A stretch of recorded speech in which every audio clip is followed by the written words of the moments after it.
Good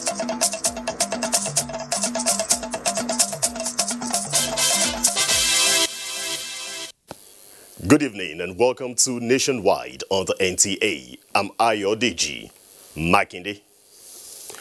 The federal government has described the abduction of the students of Government Girls Secondary School, Jangebe, as inhumane and condemns the act in its totality. This is contained in President Muhammadu Buhari's message to the governor and people of Zamfara State over the students' abduction. A federal government delegation led by the Minister of Aviation, Hadi Sirika, paid a sympathy visit to the state and enumerates federal government's readiness to beef up security and intensify the fight against banditry and terrorism in the country. The minister calls for collective prayers for the safety of the girls and their quick release. The governor of the state, Muhammad Bello Matawali, thanked President Buhari and reaffirms the state's commitment to synergize with the federal government to fight insecurity. In a related development, the Emir of Anka and Chairman Zamfara State Council of Chiefs, Alhaji Atahiru Muhammad Ahmad, has described the series of students' abduction in the northern part of the country as a monumental tragedy that spells doom to the education sector in the region, saying decisive measures must be taken to address the profiling crime.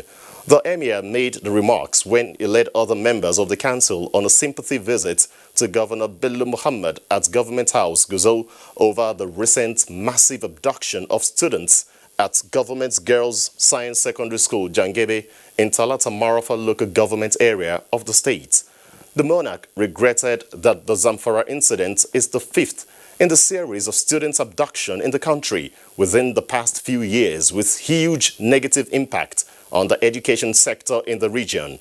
He, on behalf of traditional rulers in the state, commiserated and identified with the government and families of the abducted girls and charged the governor not to be deterred by the sad incident. In the quest to achieving lasting peace in the state, Zamfara State Governor Bello Muhammad, who described the visit of the royal father as a morale booster, says efforts to rescue the abducted girls has recorded a significant progress, expressing optimism that the abductees would reunite with their families soonest. Chairman of the Presidential Task Force on COVID-19 and Secretary to the Government of the Federation, Boss Mustafa, has confirmed that the expected 4 million doses of the Oxford AstraZeneca COVID-19 vaccines will arrive the country on Tuesday, barring any change in plans. The SGF made this known in a video message released to the media late Saturday night.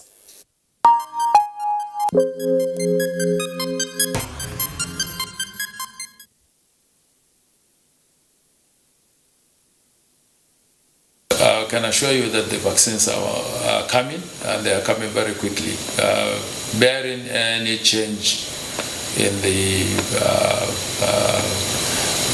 delivery plan that has been released to us by UNICEF, our vaccines are supposed to, like I said, bearing any change, because the logistical arrangements and other things are in the hands of the UNICEF. We believe that our vaccines should depart India on the 1st of March 2021 at 10:30 p.m. in the night and arrive Abuja on the 2nd of March 2021 at about 11:10 a.m. in the morning. So we are making preparations for that. But the truth about it is that as we receive the vaccines, this one is coming from the covered facility. About 4 million doses of vaccines are coming from the covered facility on this one trip. We're supposed to have about 60 million in the first quarter from the COVAX facility. And expecting by the time they supply all the range, we are expecting that they will supply about 84 million doses from the COVAX facility, which is free of charge and is supposed to cover about 20% of the Nigerian population. We also have another source of vaccines coming in from the AVAT facility, which is the African Vaccine Action Team. We are expecting about 41 million of that, a combination of AstraZeneca and Johnson & Johnson. And while we expect those vaccines to arrive the country, let's also tell you that 341 new cases of COVID-19 have been confirmed by the Nigeria Center for Disease Control as at 27th of February 2021. Out of this number, Lagos has 96, Rivers 41, Kaduna 33, Edo 21, Osun 20, Akwa Ibom and FCT 17, Ondo 15, with Gombe and Kano having 11 each. Others are Imo 10, Ekiti and Kebbi 9 cases each, Kwara and Oyo 8 cases each, Borno 6, Enugu and Plateau 3, while Delta, Niger and Ogun State have a case each. This brings the total number of confirmed cases of COVID-19 in Nigeria to 155,417. Treated and discharged persons are put at 133,256, while 1,905 deaths have been recorded so far. Now, it's been 1 year since Nigeria recorded its first case of coronavirus.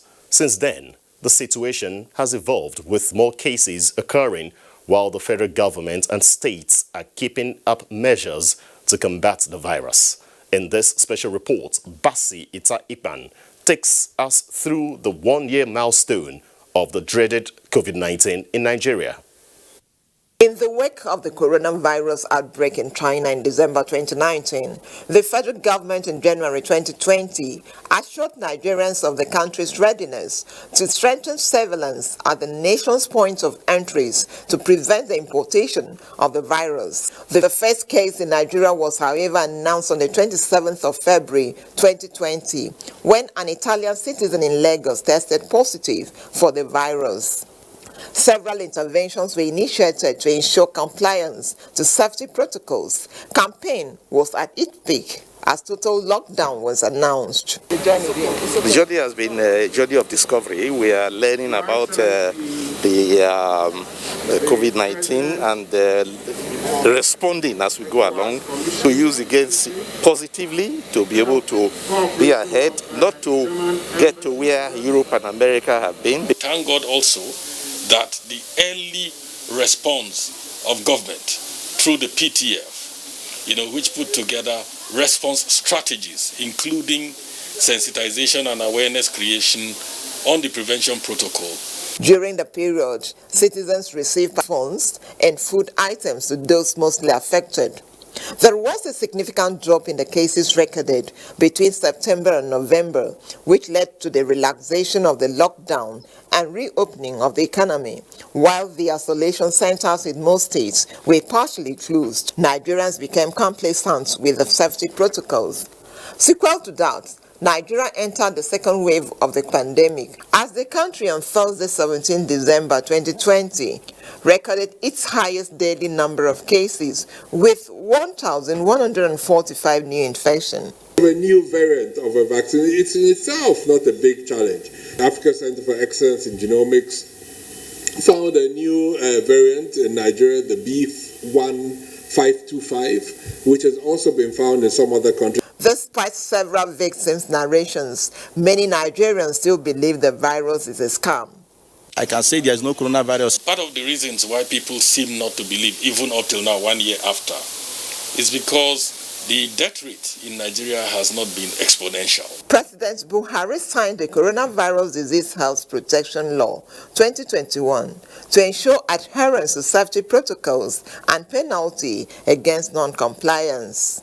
1 year after, the country has recorded a total of 155,076 confirmed cases, 132,544 have been discharged, and 1,902 deaths recorded.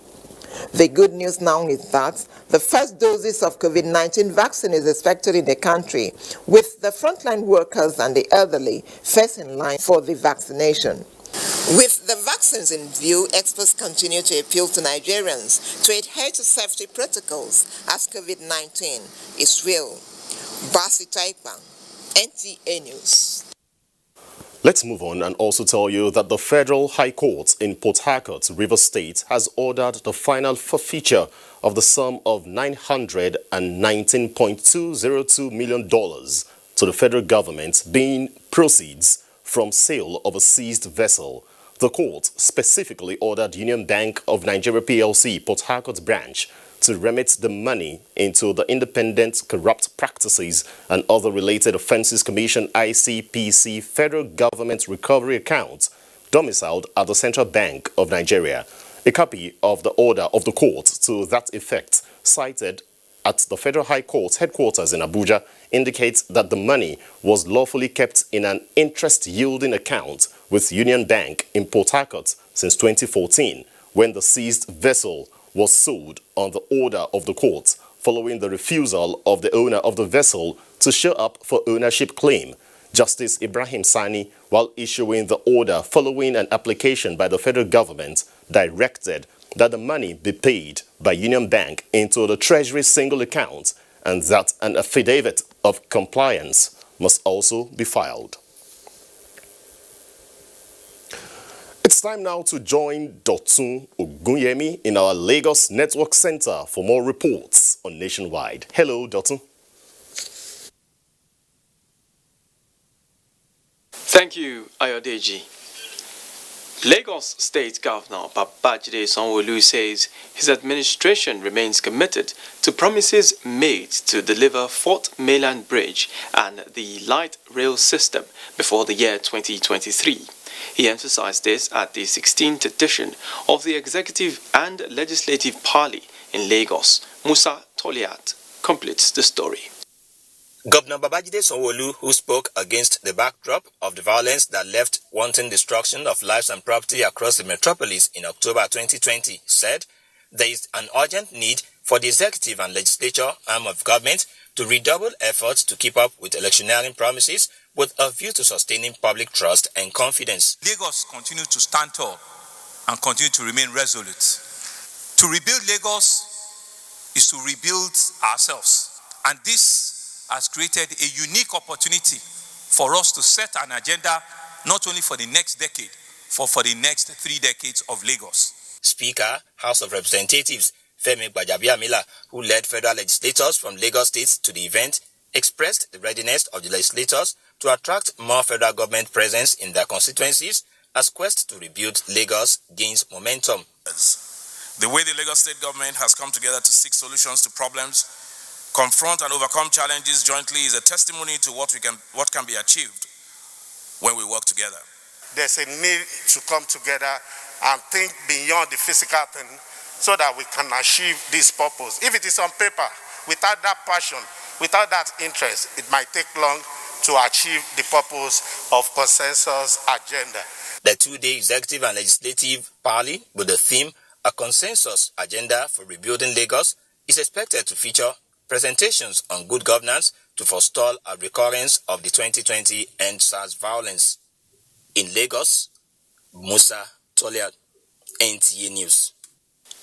The Nigeria Customs Service Apapa Command has impounded a container laden with 554 cartons of tramadol and other prohibited products. Comptroller of Customs Apapa Command reaffirmed the zeal of the service to ensure that acts of smuggling is curbed. Abalade Salami reports.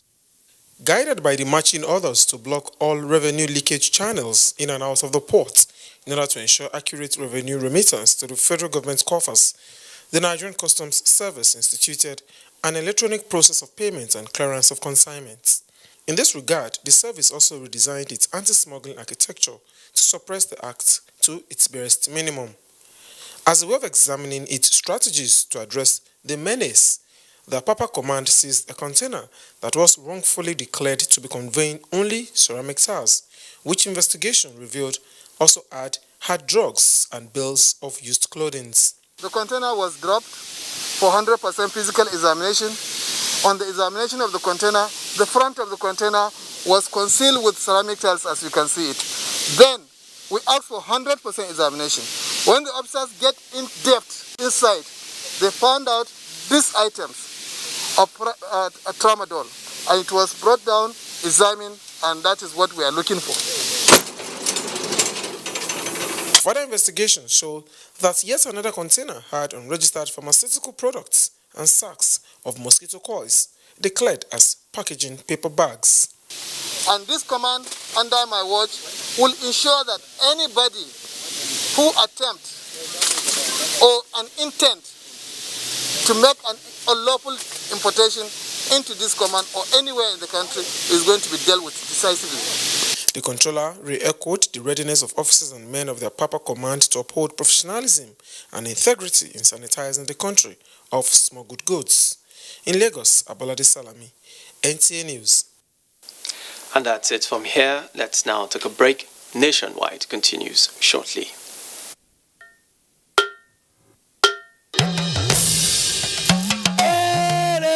I bring you wonderful news. The village headmaster is coming back to your screen. Mo wire abi mi o wire. Teacher yo mo, a fẹ́ lọ wá nǹkan jẹ.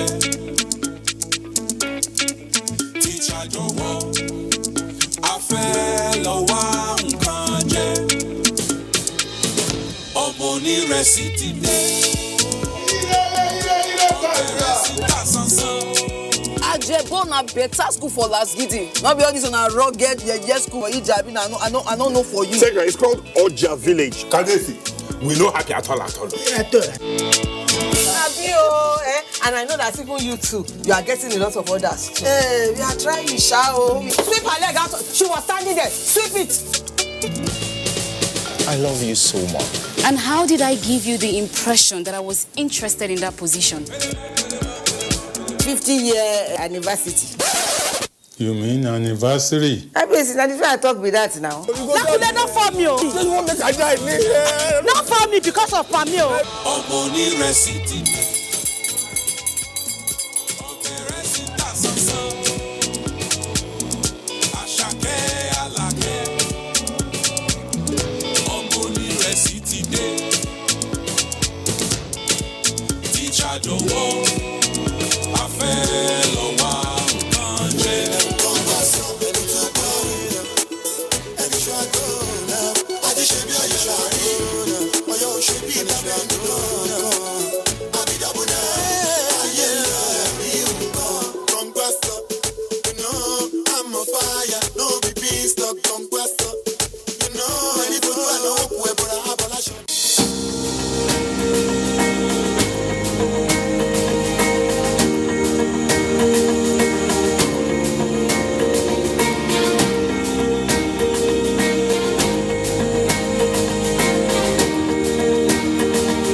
The second wave of the coronavirus COVID-19 pandemic is upon us. To safeguard lives of our people, government has signed the health protection regulations, which makes wearing a face mask mandatory in public places. Wear a mask. Keep social and physical distancing. Avoid crowded places. Wash your hands regularly with soap and clean water. And use hand sanitizer. COVID-19 is real. Do not be infected. Do not spread it. This message is brought to you by the Nigerian Television Authority, NTA.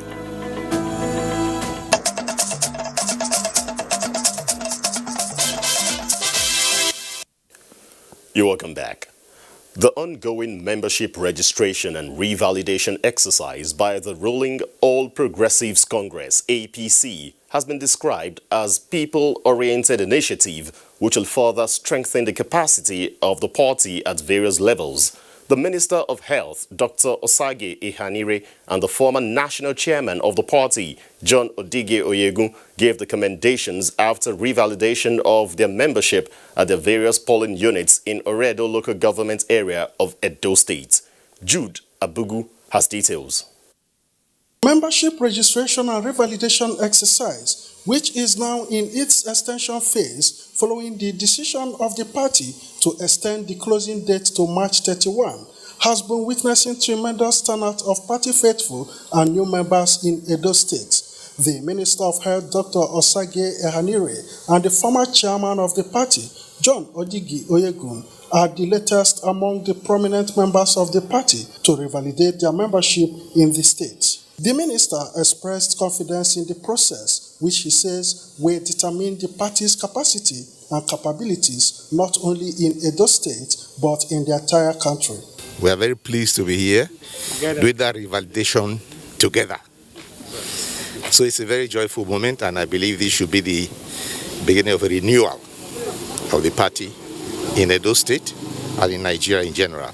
John Odige Oyegun, who is among the founding fathers of the party during the merger that bettered APC in 2013, the revalidation is a sign of commitment, dedication, and loyalty to the party. There have been so many changes over the last few years. People have gone across the party line so many times, some twice over. So we are so confident that we want to know who is APC, so that as we move forward, everybody who registers during this period will be a confirmed, dedicated, passionate member of the APC. Due to the request from many states for more time to accommodate the large number of people currently indicating interest in the party, the National Working Committee of the party extended the exercise in Benin. Jude Abugu, NTA News. It's time on Nationwide to join Agatha, who is on standby for updates on fire outbreak at Army Ikpoba Hill Market, as well as other stories from Benin.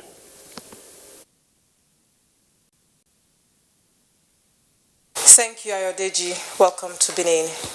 Now, some traders at the Army Market in Ikpoba Hill, Benin City, have lost their sources of livelihood following last night's fire incident that destroyed their property.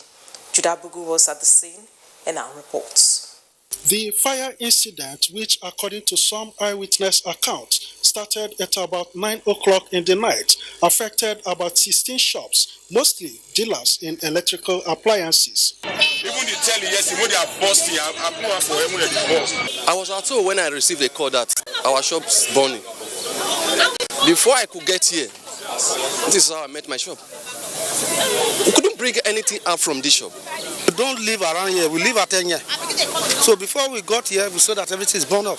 Some of the traders estimated that 300 million naira worth of goods may have been lost in the inferno, and to hoodlums who took advantage of the situation to loot some shops. They appealed for assistance from government and well-meaning individuals.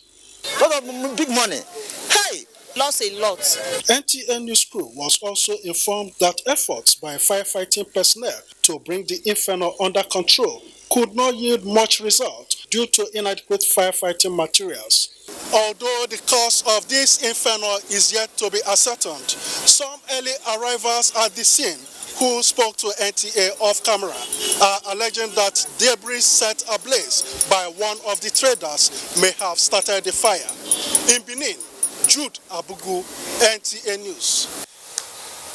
In the meantime, Ekiti State government says it will not allow the repeat of loss of lives and property as a result of roadside trading. In this regard, the state government has commenced enforcement of directive relocating roadside traders from the major market in Ado-Ekiti, the state capital, to neighborhood markets. Ayodeji Ogunshakin reports. The popular Erekeson and busy markets in Ado-Ekiti, the state capital, have been an eyesore due to the attitude of many traders who display their wares by the roadside, a situation that usually hinder human and vehicular movement. Considering the hazards associated with the situation and the risk on lives, government mandated roadside traders to relocate to neighborhood markets to prevent avoidable accidents and loss of lives experienced in the past. Government officials are enforcing the directive to bring sanity and ensure compliance. Before now, you can't even pass. Everywhere is so clustered, everywhere is so busy. We will force them to go back to those markets that the government has built for them. Market that is equipped, that has everything in it, but they refuse to go there. But this time around, as long as we will not allow them, we will not relent. The Iweofa Dekiti, Oba Rufus Adijugbe, and the President, Market Women Association of Nigeria, Ekiti State, Chief Wayi Osho, wants traders to follow the directives, saying the decision to ban roadside trading is to forestall a repeat of loss of lives that occurred at a neighboring community due to brake failure of a loaded trailer as well as other risks associated. From Adekiti, Ayode Jogunshaki, NTA News. And that's our package. Ayodeji, you're on. Thank you, Agatha. Back in Abuja here, let's tell you that onion producers and marketers have inaugurated a documented onion exportation through the Ilela border in Sokoto State. Shehu Muhammad Datti has the details. Onion Producers and Marketers Association have taken the lead among local producers in exporting local content from Nigeria towards African countries.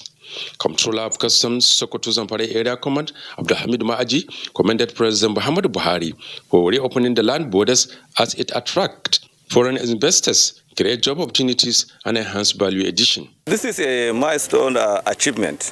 The message is that people should embrace compliance. Any intending exporter or importer, anybody that wants to transact business with customs, the door is open, and we are here 24 hours.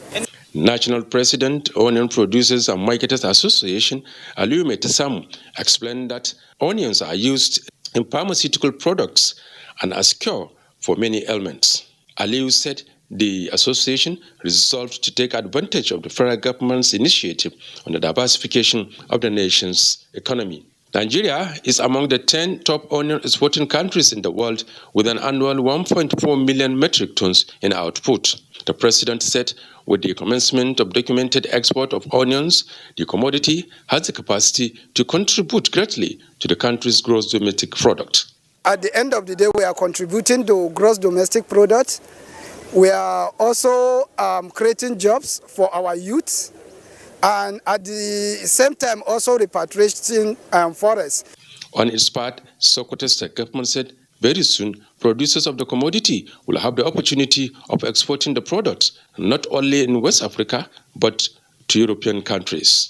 We have collaboration between Sokoto State government and the African Development Bank that we are going to execute an agro-cargo airport where we transfer most of our products.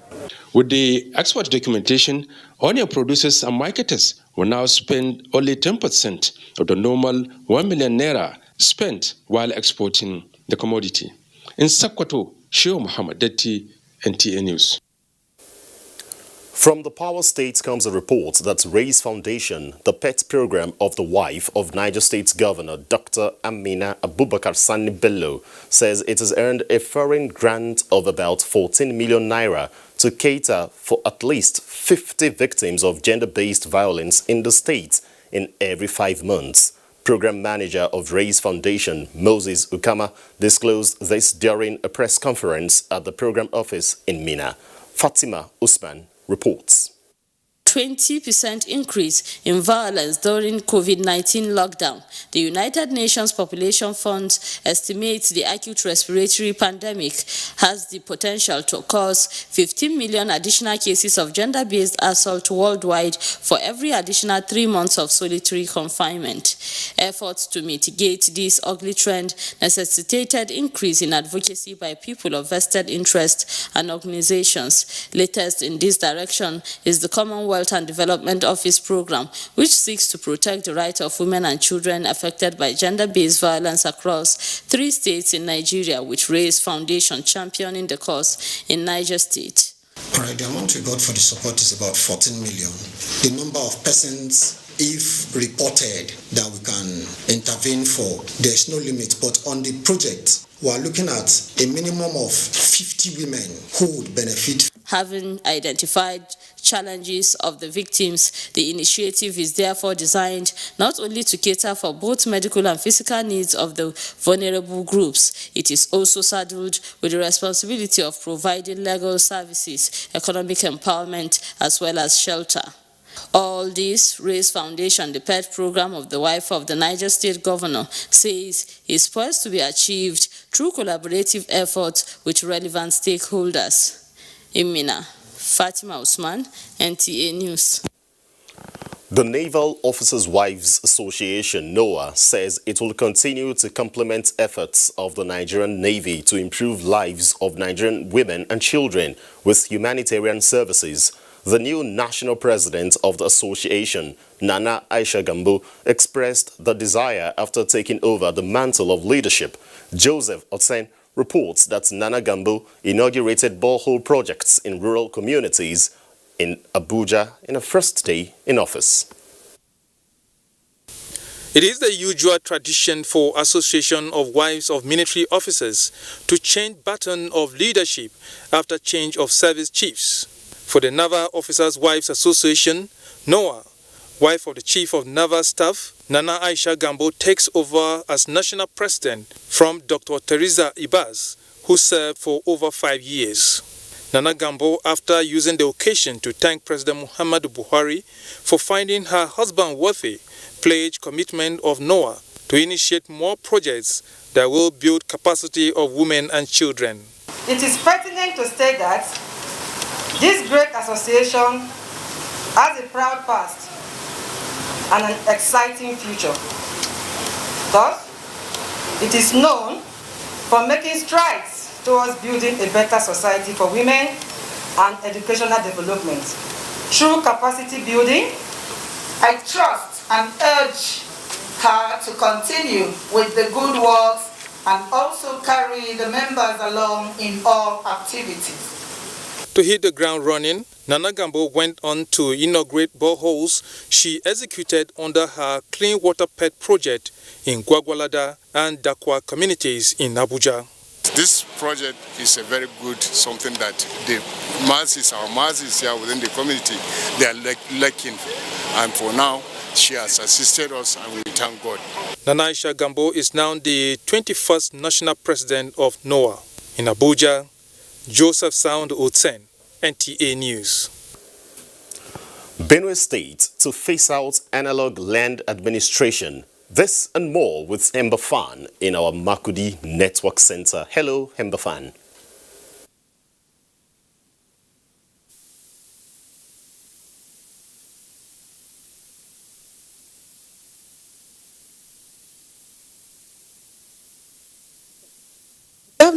Some challenges with audio from our Makudi Network Center, but let's take another report in Abuja here and tell you that the Independent Investigative Panel on SARS has warned the Nigeria Police Force to stop frustrating the panel's efforts in the ongoing hearings as the cases require expeditious hearing for justice to be served. Correspondent Vera Chinwuba reports that the panel heard how the police compelled the family of late Simon Nkakwange to pay for bullets expended by the police in killing him and yet seized his corpse since April 2020 over an alleged robbery incident. Commissioner Abraham Nkwankanga told the panel that his late brother Samuel Nkwankanga was shot at a filling station in Wuse, Abuja over robbery allegation and he bled to death in police custody.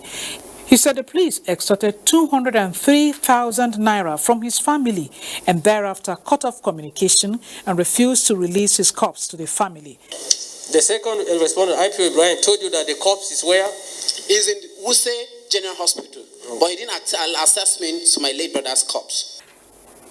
Nkankwanga asked the panel to order the police to pay a compensation of 200 million naira in addition to ensuring that justice is done. The chairman of the panel ordered the police to release the body to the family for burial. Another pathetic story was that of Lukman Saliu, a student of Nasarawa Polytechnic, who is still languishing in police custody since 2015. His father, Suleiman Saliu, the petitioner who lives in Abuja, told the panel that his son left home to resume school in Kogi State, but he was, however, arrested with 11 others and taken into police custody at Fort CID Abuja. He further informed the panel that the matter was taken to court and the court awarded 1 million naira as damages in his favor and ordered the release of his son on bail pending the determination of the suit, but the police failed to release him. The panel also expressed displeasure over the respondents' repeated failure to appear before the panel and warned the police to stop frustrating the efforts of the panel. In Abuja, Viera Chinwoba, NTA News. Still on security matters, the Department of State Services has confirmed that Salihu Tanko Yakasai, former special advisor on media to Kano State Governor, is in its custody. A statement by the Public Relations Officer of the service, Dr. Peter Afunanya, indicates that Yakasai is being investigated over issues beyond the expression of opinions in the social media, as wrongly alleged by a section of the media. Now, let's cross over to Ibadan, where Kemi Oshin is standing by for more stories on Nationwide. Thank you, Ayodeji, and warm welcome to Ibadan. The Nigeria Customs Service, or Oyo Command, is partnering with the National Drug Law Enforcement Agency, NDLEA, to reduce nefarious activities in the command. Shola Wahid tells us more. The controller of customs, Oyo Osun Command, Adamu Abdulkadri, while handing over the seized items, explained that 340 wraps of cannabis sativa worth over 20 million naira were confiscated during a routine patrol by officers of the command. He expressed the need for security agencies to collaborate with themselves in order to fight crime, stressing that the intake of Indian hemp and other prohibited substances aid criminality in the country. Since the borders are closed, some people try to smuggle in some of these things.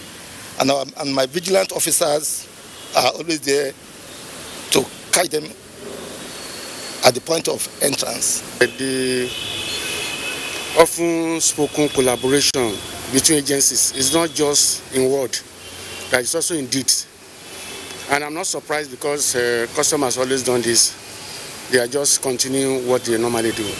The controller reiterated the commitment of the command to continue to carry out its statutory duties towards curbing the activities of smugglers. In Ibadan, Shola Wahid, NTA News. Hard work pays is a saying that indicates exemplary efforts resulting in commendations. This is the case of Adetutu Seriki, who bagged Presidential Award for being an outstanding corps member. Omokainde Igbari's report is here presented.